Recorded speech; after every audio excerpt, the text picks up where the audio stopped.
Good afternoon, ladies and gentlemen, and once again I had to open this video but with a disclaimer saying that this article is subject to change as well as it is incomplete.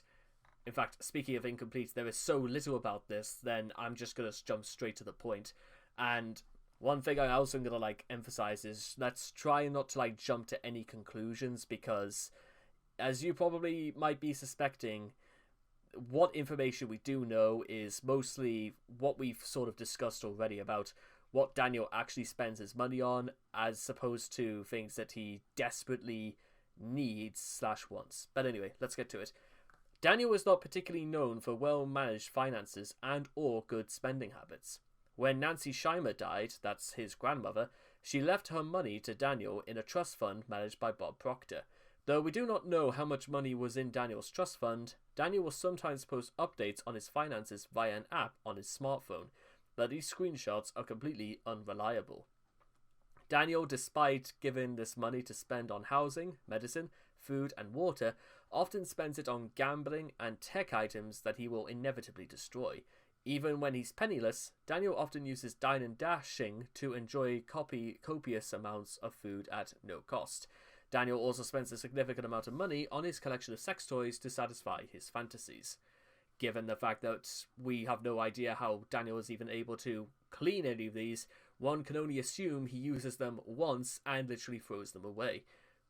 You could literally get 3 condoms and probably get the same level of satisfaction, but what do I know? I'm not Daniel Larson. And believe it or not, ladies and gentlemen, that is literally it. I could go onto the discussion board, but yeah, that's it.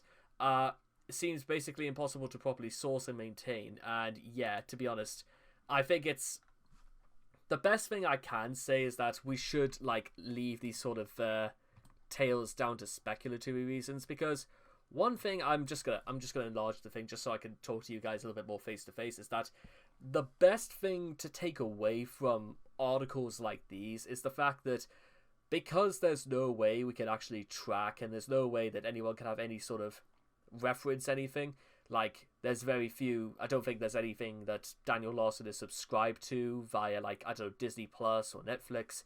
We can immediately rule those out, and because nobody is even going to stoop that low or even convince Daniel Larson to give away his PIN number, so we won't even go that far anyway, mostly because his finances are almost entirely down to Bob, which again, it's don't go around harassing innocent people or those not involved in this sort of thing. That's just you just don't do stuff like that.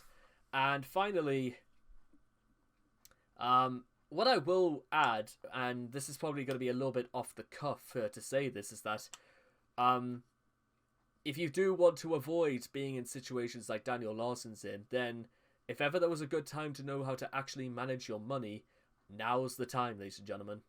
I had to do it when I was at university, even when I left and was working all full time. You're still gonna learn how to do this properly, and in the current economic situation we're currently in, it's surprising enough that Daniel still kind of gets away with a lot of things financially, and so many people just struggle to make ends meet. So on one hand, you could say, well, you shouldn't glamorize Daniel's life whatsoever, because that's just not going to happen. But we should also remember that it's not that Daniel can't actually do stuff for himself to actually earn any money, but you got to teach him things like accountability and responsibility. And unfortunately, when you do not have either of those things, then it's probably no surprise that Daniel, if he ever gets out of jail because of what he did and all the things that are weighted against him, it's likely that whatever situation he gets into afterwards is only going to get worse, and he's just in a downward spiral financially, and I don't even think Bob or even his trolls will want to help him out. The trolls will do just about everything to make sure Daniel stays where he is. So that's just about all I've got to say on that, and I cannot wait to talk to you guys again in the next video. I apologize that this was quite short, but you get the idea. So, take care.